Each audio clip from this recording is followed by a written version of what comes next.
मतदार बंधू भगिनींनो, सप्रेम नमस्कार। नुकत्याच होऊ घातलेल्या जिल्हा परिषद आणि पंचायत समिती निवडणुकांमध्ये जिल्हाभरात चुरशीची लढत होत आहे।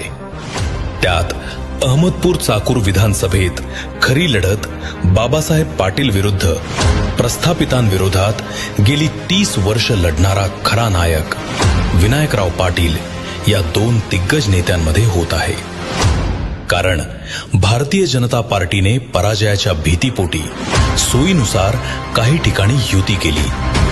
कार्यकर्त्यांची निवडणूक म्हणणारे भाजपा आणि राष्ट्रवादीचे नेत्यांनी मात्र आपापले हितसंबंध जपत स्वतःच्या घरात आणि सोयीनुसार दारात उभे असणाऱ्यांना उमेदवारी दिली आहे। ज्यांनी मागील विधानसभेत एका पाठोपाठ एक मंत्री महोदयाच्या विरोधात निवडणूक लढवली ते कोण बघाच।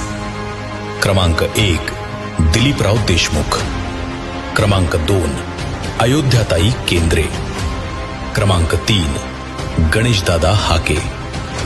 आता हे तिन्ही उमेदवार मंत्री महोदयांसोबत वैयक्तिक तिकिटे मिळवून दिवस रात्र मंत्री महोदयांचा जय जयकार करत फिरत आहेत।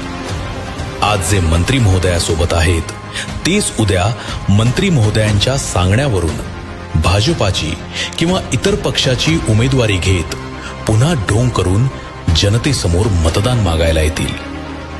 तुम्ही काही म्हणा, गेली 30 वर्ष इथल्या प्रस्थापित आमदाराला उघड खुली लढत देणारे केवळ विनायकराव पाटीलच आहेत।